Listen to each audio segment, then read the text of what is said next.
السلام عليكم ورحمة الله وبركاته. إن الحمد لله نحمده ونستعينه ونستغفره ونعوذ بالله من شرور أنفسنا ومن سيئات أعمالنا. من يهده الله فلا مضل له ومن يضلل فلا هادي له.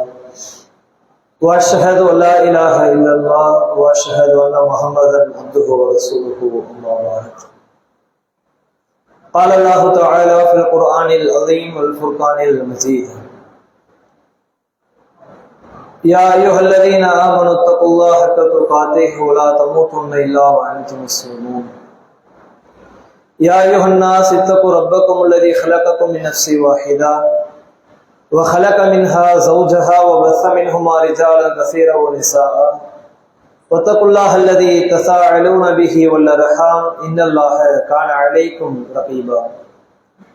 يا أيها الذين آمنوا اتقوا الله قولوا قولا سديدا يصلح لكم أعمالكم ويغفر لكم ذنوبكم ومن يطع الله ورسوله فقد فاز فوزا عظيما.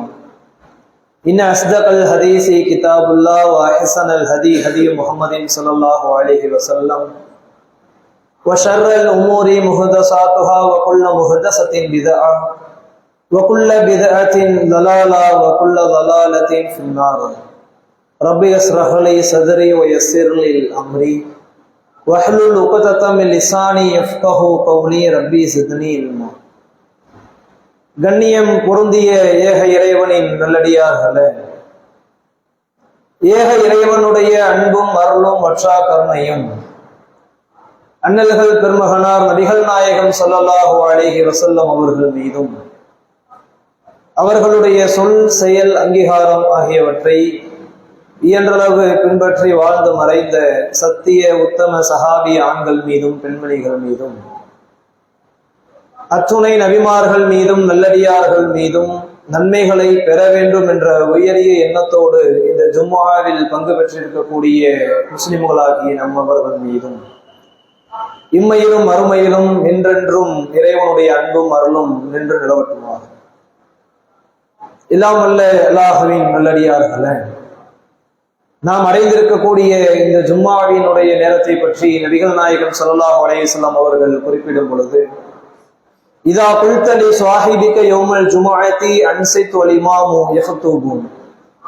இமாம் உரை நிகழ்த்துவதற்கு ஆரம்பம் செய்து விட்டால் அருகில் இருப்பவர்கள் பேசிக் கொண்டிருந்தால் கூட அவர்களை நோக்கி நீங்கள் மௌனமாக இருங்கள் என்று கூட நீங்கள் கூற வேண்டாம்.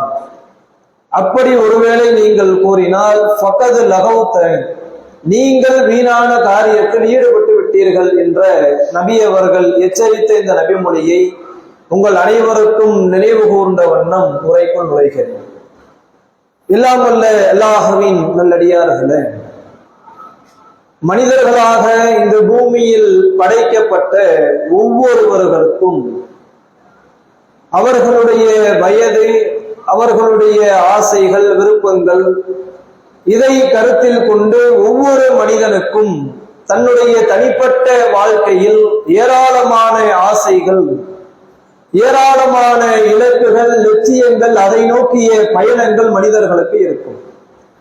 சிறுமை பருவத்தை எடுத்துக்கொண்டால் விளையாட்டிலேயே தன்னுடைய நேரத்தை செலவிடுவது அவர்களுடைய ஆசைகள், அவர்களுடைய பயணங்களாக இருக்கும்.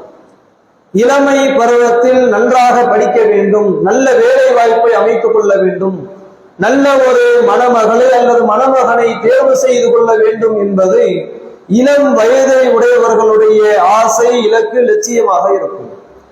வயதானவர்களுடைய ஆசை எதுவாக இருக்கும் என்றால் தன்னுடைய பிள்ளைகளுக்கு அவர்கள் ஒரு பிள்ளையை பார்க்க வேண்டும், தன்னுடைய பேரும் பேத்தியை தன்னுடைய வாழ்க்கை முடிவதற்குள் காண வேண்டும் என்பது அவர்களுடைய ஆசை, இலக்கு, லட்சியமாக இருக்கும். இப்படி ஒரு மனிதனுடைய தனிப்பட்ட வாழ்க்கையில் அவனுடைய ஆசைகள், விருப்பங்கள் மாறுபடுவதை கொண்டு ஏகப்பட்ட ஆசைகள், இலக்குகள், லட்சியங்கள் ஒரு மனிதனுக்கு இருந்தாலும் இந்த இஸ்லாமிய மார்க்கத்தை ஒரு முஸ்லிம் தான் ஏற்றுக்கொண்டது முதல், இந்த இஸ்லாமிய மார்க்கத்தை தன்னுடைய வாழ்வியல் வழிகாட்டியாக பின்பற்ற தொடங்கியது முதல் ஒரு முஸ்லிம் எதை ஆசைப்பட வேண்டும், ஒரு முஸ்லிமினுடைய இலக்கு என்ன, நாம் எதை நோக்கி பயணிக்க வேண்டும் என்பதை அல்லாஹும் அல்லாஹுடைய தூதரும் நமக்கு தெள்ள தெளிவாக மிகவும் அருமையாக திருமறை குர்ஆன் வாயிலாகவும் நபி அவர்கள் அவர்களுடைய சொல் செயல் அங்கீகாரத்தின் மூலமாகவும் நமக்கு கற்று தந்து இருக்கிறார்கள். அத்துணை முஸ்லிம்களும் எதை ஆசைப்படுகிறோம்? அல்லாஹ்விடம் நாளைக்கு மறுமையில் முஸ்லிம்களுக்கு என்று பிரத்யேகமாக தரப்படக்கூடிய சுவனம், அதில் உயர் ரகமாக இருக்கக்கூடிய ஜன்னத்துல் ஃபிர்தௌஸ், இதை அனைத்து முஸ்லிம்களும் ஆசைப்படுகிறோம். ஒவ்வொரு முஸ்லிம்களுடைய இலக்கு என்ன? நாளைக்கு சுவனத்திற்குள் எப்பாடுபட்டாவது அதற்குள் நுழைய வேண்டும். எதை நோக்கி பயணம் செய்கிறோம்? நாளைக்கு மறுமையில் இறைவன்புறத்திலிருந்து கிடைக்கக்கூடிய சுவனம் கிடைக்க வேண்டும் என்று சொன்னால் இந்த இஸ்லாமிய மார்க்கத்தை நம்முடைய வாழ்வியல் வழிகாட்டியாக ஏற்றுக்கொண்டு இஸ்லாம் சொன்ன நடைமுறைகளை நம்முடைய வாழ்க்கையில் நடைமுறைப்படுத்தி நாம் இந்த உலக வாழ்க்கையில் பயணித்து வருகின்றோம். சிந்தித்து பாருங்கள். சுவனத்தை நேசிக்கிறோம், சுவனம்தான் இலக்கு, சுவனத்தை நோக்கிதான் நம்முடைய பயணம் என்று அத்துணை முஸ்லிம்களும் அத்துணை இஸ்லாமியர்களும் விளங்கி வைத்திருக்கிறோமே, நாம் செல்லக்கூடிய பாதை சரியான பாதையாக அமைந்திருக்கிறதா என்பதை இன்றைக்காவது கவனித்து பார்த்திருக்கிறோமா? அல்லாஹ்வை நேசிக்கிறோம், சுவனத்தை நேசிக்கிறோம், சுவனத்திற்கு செல்ல வேண்டும் என்ற எண்ணம் இருக்கிறது. ஆனால் இஸ்லாத்தை பின்பற்றக்கூடிய ஒவ்வொரு முஸ்லிம்களும் தான் சரியான பாதையிலே பயணித்துக் கொண்டிருக்கிறோமா என்று இன்றைக்காவது சிந்தித்து பார்த்திருக்கின்றோமா? நாம் உலகத்தை நேசிக்கவில்லை, மறுமையை நேசிக்கிறோம் என்று சொல்கிறோம். அல்லாஹ் திருமறையிலே பதிய வைக்கிறார், கல்லா பல் துஹிப்பூனல் ஆஜிலா, நீங்கள் இந்த உலக வாழ்க்கையை பெரிதும் நேசிக்கிறீர்கள், வததருனல் ஆகிரா, மறுமையை நீங்க விட்டுட்டீங்க. அல்லாஹ் சொல்லக்கூடிய வார்த்தை. நாம் சொல்கிறோம் நாங்கள் சுவனத்தை நேசிக்கிறோம். அல்லாஹ் சொல்லி காட்டுகிறான், கல்லாவை துஹிப்பூனல் ஆஜிலா, நீங்கள் இந்த உலக வாழ்க்கையை பெரிதும் நேசிக்கிறீர்கள், வததருனல் ஆகிரா, மறுமையை விட்டு விட்டீர்கள் என்று அல்லாஹ் திருமறையிலே பேசுகிறார். சிந்தித்து பாருங்கள். இஸ்லாமிய மார்க்கத்தை கடைபிடிக்கக்கூடிய இன்றைக்கு இருக்கக்கூடிய இஸ்லாமியர்கள், பெரும்பான்மையான இஸ்லாமியர்களுடைய நிலைமை என்ன? இஸ்லாம் காட்டி தந்த அடிப்படையில் நம்முடைய வாழ்வியல் அமைந்திருக்கிறதா? இஸ்லாம் சொன்ன சட்ட திட்டங்களை மதித்து இன்றைக்கு முஸ்லிம்கள் வாழ்கிறார்களா? இஸ்லாம் எத்தனையோ பல இடங்களில் பொய் பேசக்கூடாது என்று சொல்கிறது, புறம் பேசக்கூடாது என்று வழிகாட்டுகிறது, விபச்சாரம் செய்யக்கூடாது என்று கண்டிக்கிறது, திருடக்கூடாது என்று இஸ்லாமிய மார்க்கம் போதனை செய்கிறது. சிந்தித்து பாருங்கள். எத்துணை இஸ்லாமியர்கள் இன்றைக்கு தடம் புரண்டு வாழ்ந்து கொண்டிருக்கிறார்கள். எத்தனையோ பல நல்ல அமல்களை செய்ய வேண்டும் என்று இந்த மார்க்கம் நமக்கு கட்டளையிடுகிறது. நல்ல அமல்களை செய்யக்கூடிய முஸ்லிம்கள் எத்தனை பேர்? சிந்தித்து பாருங்கள். இஸ்லாத்தை பின்பற்றக்கூடிய முஸ்லிம்கள் இஸ்லாம் சொன்ன கட்டளைகளை இன்றைக்கு புறக்கணித்து விட்டு உலகத்தில் கிடைக்கக்கூடிய ஆதாயங்களுக்காக, உலகத்தில் கிடைக்கக்கூடிய உறவுகளுக்காக, உலகத்தில் கிடைக்கக்கூடிய நேசங்களுக்காக இன்றைக்கு நம்முடைய மார்க்கத்தை நாம் தூக்கி போட்டு விட்டு இன்றைக்கு உலகத்தை நோக்கி இன்றைக்கு பயணித்துக் கொண்டிருக்கிறோமா இல்லையா? அல்லாஹ் திருமறையிலே அதைத்தான் சொல்லி காட்டுகிறான். கல்லா, நீங்கள் அப்படியெல்லாம் நினைத்து விடாதீர்கள், சுவனத்தை யாரும் நேசிக்கவில்லை, வலா துஹிப்பூனல் ஆஜிலா, நீங்கள் இந்த உலகத்தை தான் நேசிக்கிறீர்கள், மறுமையை விட்டு விட்டீர்கள் என்று அல்லாஹ் தெளிவாக பேசுகிறார். சிந்தித்து பாருங்கள்.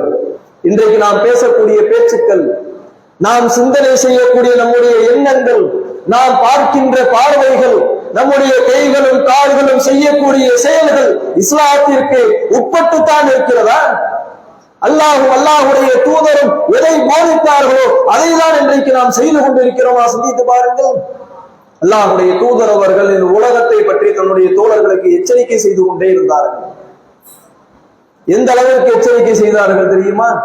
அல்லாஹுடைய தூதர் அவர்கள் சொன்னார்கள் தன்னுடைய தோழர்களிடத்தில், அத்துன்யா சிஜ்னு முஃமின், இந்த உலக வாழ்க்கை இறை நம்பிக்கையாளர்களுக்கு சிறைச்சாலை, ஜன்னத்துல் காஃபிர், அல்லாஹ்வை நம்பாத இணை கற்பிக்கக்கூடிய மக்களுக்கு இந்த உலகம் அவர்களுக்கு ஜன்னா, சுவனம். அத்துன்யா சிஜ்னு முஃமின், இறை நம்பிக்கையாளர்களுக்கு இந்த உலக வாழ்க்கை சிறைச்சாலை. நினைத்து பாருங்கள், நெஞ்சிலே கையை வைத்து சொல்லுங்கள், எத்துணை இஸ்லாமியர்களுக்கு இந்த உலக வாழ்க்கை சிறைச்சாலையை கொண்டிருக்கிறது. சிந்தித்து பாருங்கள், மார்க்கம் சொன்ன கட்டளைகளை பின்பற்றி நடந்தால் ஒரு இறை நம்பிக்கையாளர்களுக்கு இந்த உலக வாழ்க்கை சிறைச்சாலை தான். அல்லாஹ்வுடைய தூதர் அவர்கள் அப்படித்தான் சொன்னார்கள். இன்னைக்கு இருக்கக்கூடிய சிறைச்சாலையை ஒப்பிட்டு ரசூலுல்லாஹ் சொல்லல. வாரத்துக்கு 2 தடவை பிரியாணி, 2 தடவை சினிமா போடுறது, நினைத்ததை போன்று சிறை வாழ்க்கை அனுப்ப அத ரசூலுல்லாஹ் சொல்லல. 1400 வருடங்களுக்கு முன்னால் நபி அவர்கள் எந்த சிறைச்சாலையை பார்த்தார்களோ, சிறைச்சாலையில் மனிதர்கள் எப்படி நடத்தப்பட்டார்களோ அந்த சிறைச்சாலையை ஒப்பிட்டு நபி அவர்கள் சொன்னார்கள், அத்துன்யா சிஜ்னு முஃமின், இந்த உலக வாழ்க்கை இறை நம்பிக்கையாளர்களுக்கு சிறைச்சாலை. இன்னும் ரசூலுல்லாஹ் அழகா சொன்னாங்க, கண்ணக கரீப வாபிரு சபீல், ஒரு இறை நம்பிக்கையாளர் இந்த உலக வாழ்க்கையை ஒரு வழிபோக்கனை போன்று, ஒரு அந்நியனை போன்று கடந்து விட வேண்டும். இந்த உலக வாழ்க்கை உங்களுக்கு நிரந்தரமில்லை என்பதை தன்னுடைய தோழர்களுக்கு நபி அவர்கள் சொன்னார்கள். மதீனாவினுடைய வீதியிலே நடந்து செல்லும் பொழுது ஒரு இறந்த ஆட்டை பார்த்து நபி அவர்கள் சஹாபாக்களிடத்திலே கேட்டார்கள், இதை உங்களுடைய இல்லங்களுக்கு எடுத்து செல்ல விரும்புவீர்களா? சஹாபாக்கள் கேட்டாங்க, யா ரசூலுல்லாஹ், ஆடு செத்து போய் கிடக்குது, மரணித்து கிடக்கிறது, இந்த ஆட்டை ஏதாவது ஒரு மனிதன் விலை கொடுத்து வாங்குவதற்கு விரும்புவானால்? அல்லாஹ்வுடைய தூதர் கேட்டார்கள், இதை நீங்கள் எடுத்து செல்லுங்கள். அல்லாஹ்வுடைய தூதரே, அது இறந்து கிடக்கிறது, அதனால் எங்களுக்கு எந்த விதமான பிரயோஜனமும் இல்லை. அல்லாஹ்வுடைய தூதர் சொன்னார்கள், இதை நீங்கள் இலவசமாக கூட உங்களுடைய இல்லத்திற்கு நீங்கள் எடுத்து செல்ல மாட்டீர்கள் என்றால் அல்லாஹ்வுடைய பார்வையில் இந்த உலக வாழ்க்கையும் அப்படித்தான், இறந்த ஆடும் இந்த உலக வாழ்க்கையும் ஒன்றுதான் என்றார்கள் நபி அவர்கள். சிந்தித்து பாருங்கள், இன்றைக்கு அந்த உலகத்தை தான் நாம் நேசித்துக் கொண்டிருக்கிறோம். இந்த உலகத்திற்காகத்தான் மறுமையில் அல்லாஹ் வைத்திருக்கக்கூடிய சுவனத்தை மறந்து இந்த உலக வாழ்க்கையை நோக்கி பயணித்துக் கொண்டிருக்கிறோம். சிந்தித்து பாருங்கள், அல்லாஹ்வுடைய தூதர் அவர்கள் தன்னுடைய இல்லத்திலே படுத்து கிடக்கிறார்கள். உமர் ரலியல்லாஹு அன்ஹு அவர்கள் அல்லாஹ்வுடைய தூதரை பார்ப்பதற்காக வருகிறார்கள். அனுமதி கேட்கிறாங்க வெளியே நின்று.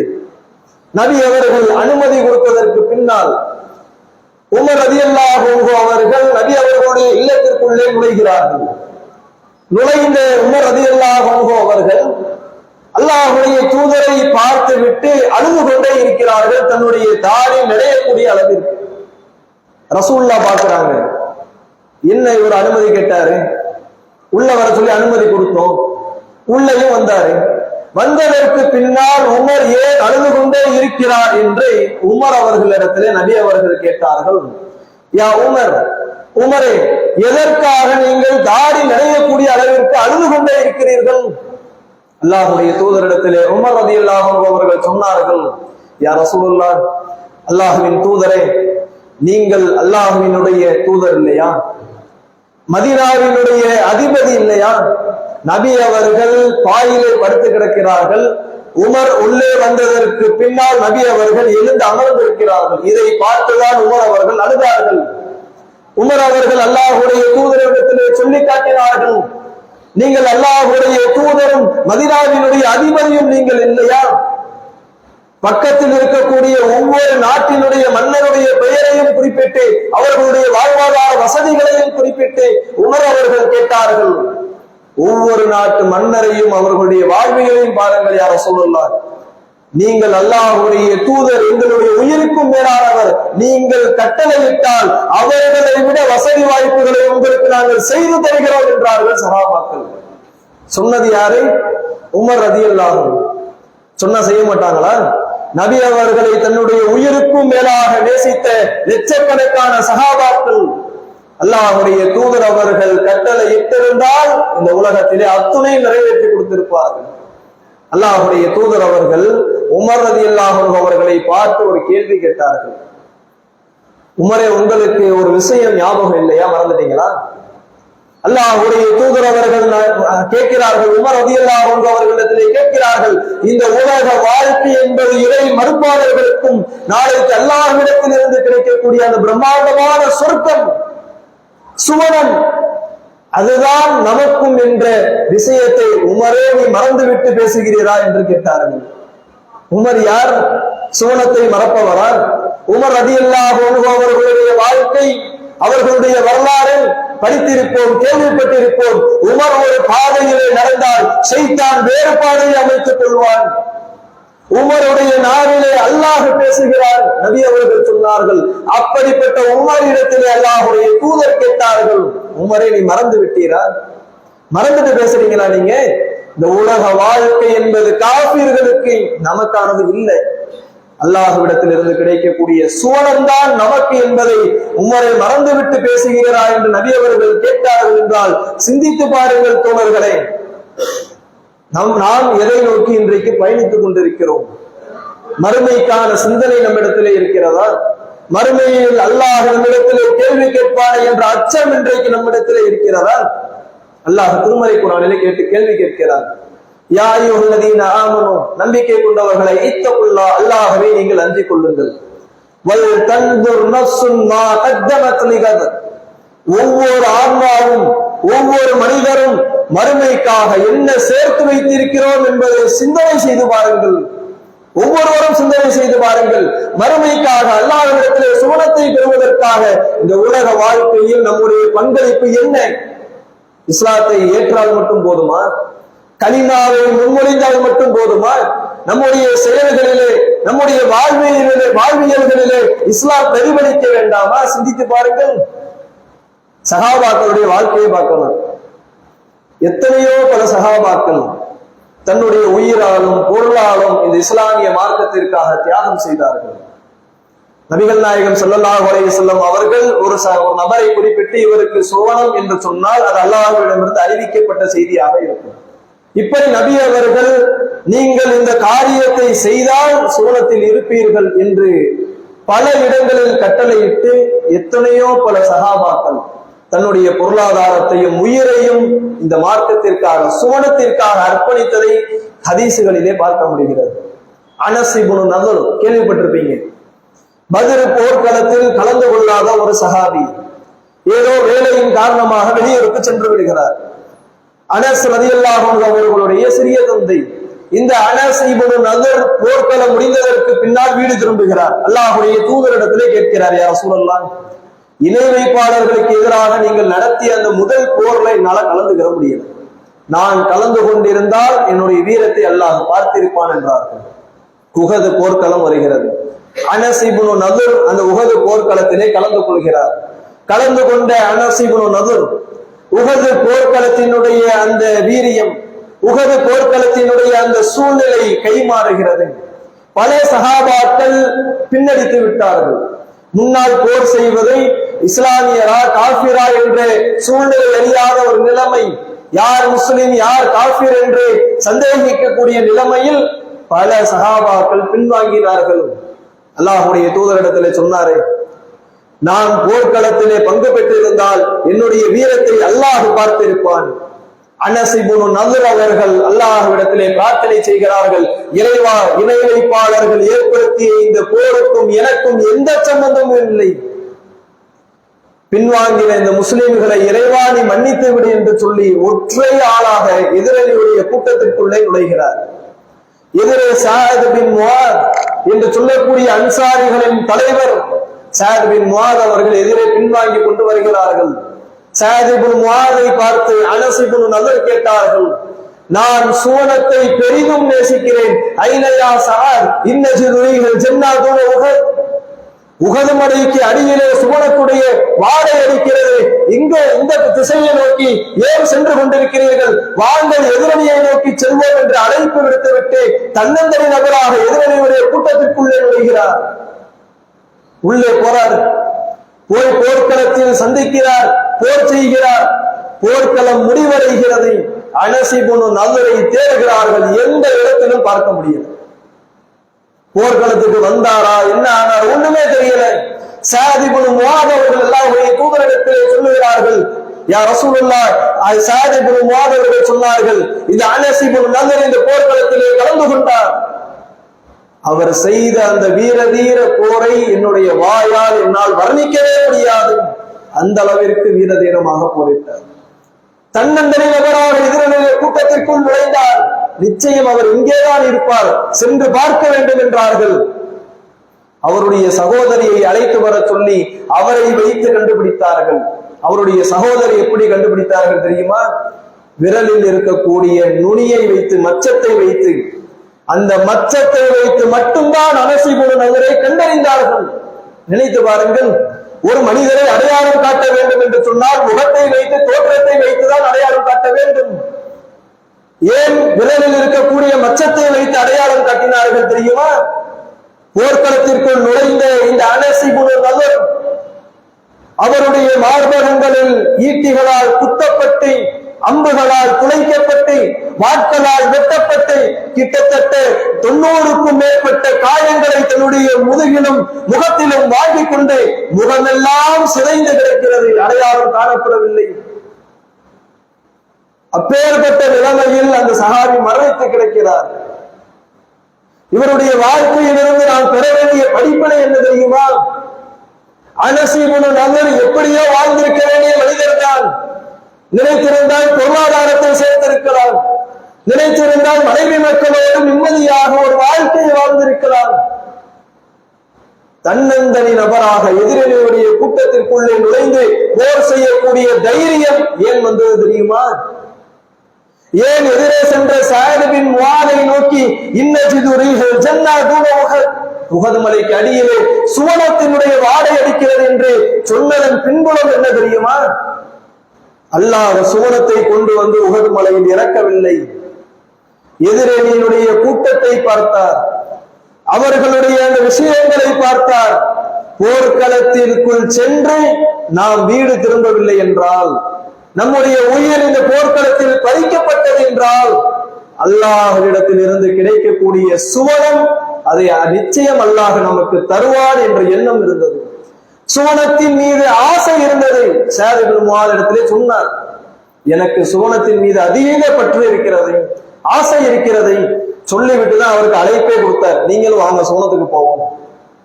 சிந்தித்து பாருங்கள் தோழர்களே, சுவனத்தை சஹாபாக்கள் நேசிக்கிறோம் என்று சொன்னார்கள், நேசித்து காட்டினார்கள். அந்த நேசத்திற்காக தன்னுடைய உயிரை பற்றியும் சஹாபாக்கள் சிந்தித்தது கிடையாது. இன்னைக்கு நம்மளும் நேசிக்கிறோம், சுவனத்தை நேசிக்கிறோம், சுவனத்திற்கு செல்ல வேண்டும் என்ற எண்ணம், ஆசை அனைத்து இஸ்லாமியர்களிடத்திலும் இருக்கத்தான் செய்கிறது. சிந்தித்து பாருங்கள், இந்த சஹாபியை போன்று அனஸ் இப்னு நதர் அவர்களை போன்ற அந்த எண்ணம், அவருடைய செயல்பாட்டை போன்ற ஒரு செயல்பாடு நம்ம இடத்துல இருக்கிறதா? அது நம்ம சொல்றோம், மாற்று கருத்து இல்லை. யாருமே முஸ்லிம்களாக இருந்தால் சுவனத்தை அனைவரும் நேசிக்கத்தான் செய்வார்கள். யாரும் நரகத்தை நேசிக்க மாட்டோம். சுவனத்திற்கு செல்ல வேண்டும் என்பதுதான் நம்முடைய இலக்கு, லட்சியம், ஆசை அனைத்தும். ஆனால் இஸ்லாத்திற்கு ஏற்றதற்கு பின்னால் அந்த சுவனத்தை நேசிப்பதன் காரணமாக நாம் என்ன அமல்களை செய்திருக்கிறோம்? அல்லாஹ் அதைத்தானே கேட்கிறான், தந்தூர் நஃப்சுன் மா கத்தமத் லிகத், மறுமைக்காக ஒவ்வொரு ஆன்மாவும் என்ன சேர்த்து வைத்திருக்கிறோம் என்பதை நீங்கள் சிந்தித்து பாருங்கள். சுவனத்தை நேசிக்கிறோம் நேசிக்கிறோம் என்று சொல்வது மட்டும் சுவனத்தை நேசிப்பதாக ஆகிவிடாது. அந்த சுவனத்திற்கு செல்ல வேண்டும் என்றால், அந்த சுவனத்தை அடைய வேண்டும் என்றால், இந்த உலகத்தில் எப்படி வாழ வேண்டும் என்பதை அல்லாஹும் அல்லாஹுடைய தூதரும் நமக்கு சுட்டிக்காட்டி இருக்கிறார்கள். சஹாபாக்கள் இதை செய்து காட்டினார்கள். சுவனத்தை நேசிக்கிறோம் என்று சொல்வதில் மட்டும் அல்லாமல் தன்னுடைய வாழ்க்கையில் அதை நிறைவேற்றியும் காட்டினார்கள். உயிரை தியாகம் செய்வதில் ஒரு பக்கம், பொருளாதாரத்தை தியாகம் செய்வது. சிந்தித்து பாருங்கள், அபு தஹ்தா என்று சொல்லக்கூடிய ஒரு சஹாபி, அல்லாஹ்வுடைய தூதரவர்கள் ஒரு வசனத்தை ஓதுகிறார்கள், وَمَن يُقْرِضِ اللَّهَ قَرْضًا حَسَنًا فَيُضَاعِفْهُ لَهُ وَلَهُ أَجْرٌ كَرِيمٌ. 57வது அத்தியாயம் ஹதீத் 11வது வசனம் எடுத்து படித்து பாருங்கள். وَمَن يُقْرِضِ اللَّهَ قَرْضًا حَسَنًا, அல்லாஹ்விற்காக அழகிய கடன் வழங்கக்கூடியவர்கள் மனிதர்களில் யாரேனும் இருக்கிறீர்களா? இந்த வசனத்தை நபி அவர்கள் ஓதுகிறார்கள். அருகில் இருக்கக்கூடிய தாபித் ரலியல்லாஹு அன்ஹு, அபு தஹ்தா என்று அழைக்கப்படக்கூடிய அந்த தோழர் அல்லாஹ்வுடைய தூதரிடத்திலே கேட்கிறார், யா ரசூலல்லாஹ், நிப்பாட்டுங்கள், அல்லாஹ்விற்கு தான் எந்த தேவையும் இல்லை, அல்லாஹ்வை பிள்ளைகளை பெறவும் இல்லை, பெற்றெடுக்க போவதும் இல்லை, அல்லாஹ்விற்கு எந்த விதமான தேவையும் இல்லை என்றுதானே நாம் கேள்விப்பட்டிருக்கிறோம். எதற்காக அல்லாஹ்விற்கு கடன் வழங்க வேண்டும்? ஏன் அல்லாஹ் மனிதர்களிடத்தில் கடன் கேட்கிறார்? அபு தஹ்தா அவர்கள் கேட்டார்கள். நபி அவர்கள் சொன்னார்கள், அதற்கு பகரமாக உன்னை சோனத்திற்குள் அனுமதிக்க என்று சொன்னார்கள். தாபீத் ரலியல்லாஹு அன்ஹு அவர்களால் நம்ப முடியல. மறுபடியும் அதை உறுதிப்படுத்துவதற்காக மறுபடியும் கேட்கிறார்கள், அல்லாஹ்வுடைய தூதரை, அல்லாஹ்விற்கு எந்த விதமான தேவையும் இல்லை, அல்லாஹ் எதற்காக மனிதர்களிடத்தில் கடன் கேட்கிறான்? ஒருவேளை என்னை சோனத்திற்குள் அனுப்புவதற்காக என்று சொன்னால் இறைவன் அதை எனக்கு வாக்களிக்கிறான். நான் என்னுடைய பொருளாதாரத்தை அல்லாஹ்விற்கு கொடுத்தால் அந்த சுவனத்தை அல்லாஹ் எனக்கும் என்னுடைய மனைவிக்கும் என்னுடைய பிள்ளைக்கும் அவன் வாக்களிக்கிறானா என்று கேட்டார்கள். அல்லாஹ்வுடைய தூதர் அவர்கள் ஆம் என்றார்கள். தாபீத் ரலியல்லாஹு அன்ஹு அவர்கள் கொஞ்சம் கூட யோசிக்கிறார். அல்லாஹ்வுடைய தூதர் அவர்களை கையை நீட்ட சொல்லி அவர்களுடைய கை மீது கை வைத்து சொன்னார்கள், யா ரசூலுல்லாஹ், அல்லாஹ்வின் தூதரே, எனக்கு இந்த உலகத்தில் இருக்கக்கூடிய ஒட்டுமொத்த செல்வங்களும் இந்த இரண்டு தோட்டம் தான். அதுதான் என்னுடைய வீடு, அதுதான் என்னுடைய வருமானம், அதுதான் என்னுடைய பொருளாதாரம். அனைத்தையும் அல்லாஹ்விற்கு நான் கடனாக வழங்குகிறேன். மனசு வருமா? அல்லாஹ்விற்கு கடன் வழங்குபவர்கள் யார் என்ற வசனத்தை கேட்ட மாத்திரத்தில் இந்த வசனத்தை விளக்கத்தை தாபீத்தவர்கள் கேட்கிறார்கள். நபிகள் நாயகம் அவர்கள் சொன்னார்கள், நீங்கள் உங்களுடைய பொருளாதாரத்தை அல்லாஹ்விற்காக கொடுத்தால் அல்லாஹ் உங்களுக்கு சுவனத்தை தருவான் என்றார்கள், உங்களுடைய பிள்ளைகளுக்கும் மனைவிக்கும் தருவான் என்றார்கள்.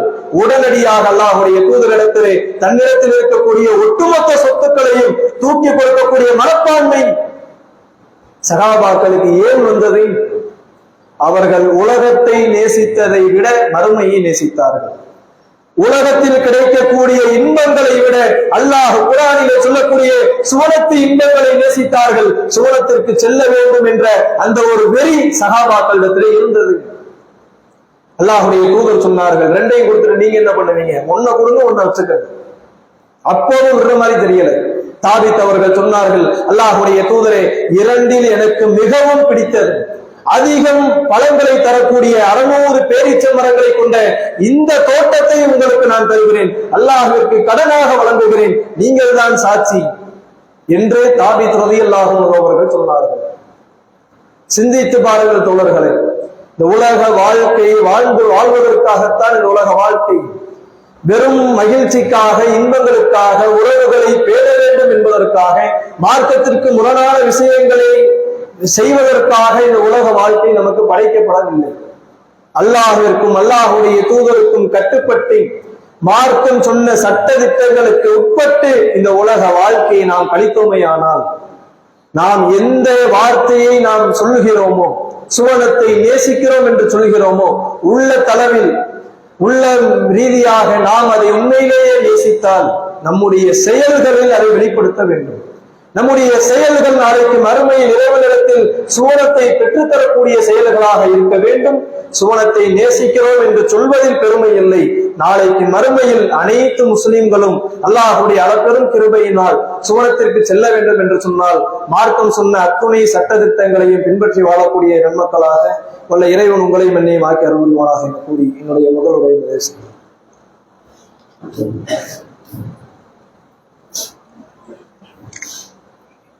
அல்ஹம்துலில்லாஹி ரப்பில் ஆலமீன் வல் ஆகிபத்து லில் முத்தகீன் வஸ்ஸலாத்து வஸ்ஸலாமு அலா சய்யிதினா முஹம்மதின் வ ஆலிஹி வ ஸஹ்பிஹி அஜ்மஈன்.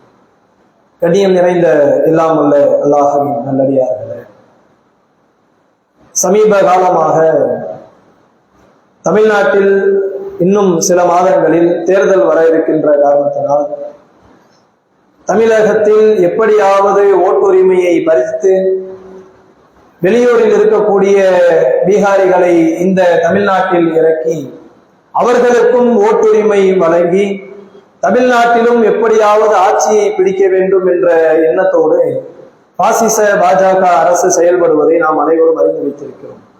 அதன் முதற்கட்டமாக இந்த எஸ்ஐஆர் என்று சொல்லக்கூடிய இந்த பணியை தொடங்கி குறிப்பிட்ட காலகட்டத்திற்குள் அனைத்து மக்களும் இந்த படிவத்தை எங்களுக்கு நிரப்பி தர வேண்டும் என்று கட்டளையிட்டதை நம்மால் பார்க்க முடிகிறது. இப்ப நிறைய என்ன பண்ணிட்டாங்க, அதுல தளர்வுகளை விட்டு இப்ப நேற்று இன்னைக்கு என்ன சொல்லியிருக்கிறாங்க அப்படின்னா, அவங்க நமக்கு கொடுத்த அந்த எஸ்ஐஆர் ஃபார்ம்ல முதல்ல நம்முடைய காலத்தினக்கும் நம்முடைய பிறந்த தேதி, ஆதார் கார்டு, போன் நம்பரு, நம்முடைய தாய் தந்தைக்கு இப்போ உள்ள ஓட்டர் ஐடி, திருமணமானவர்களாக இருந்தால் தன்னுடைய துணைவியனுடைய ஓட்டர் ஐடி என்ன பண்ணணும், மேல ஃபில்அப் பண்ணணும். எஸ்ஐஆர் 2002, 2005 இதில் நம்முடைய பெயர் இருந்தால் இந்த 2வது காலத்தை ஃபில் பண்ணணும்னு சொல்லியிருந்தாங்க.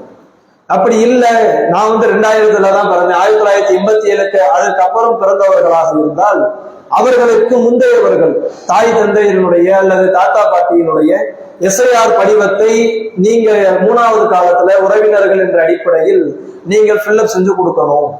இதில் ஏதாவது ஒன்றை நீங்கள் விட்டுவிட்டால் உங்களுடைய பெயர் வரைவு வாக்காளர் பட்டியலில் இருந்து நீக்கப்படும் என்று ஆரம்பத்தில் இருந்து சொல்லி வந்தார்கள்.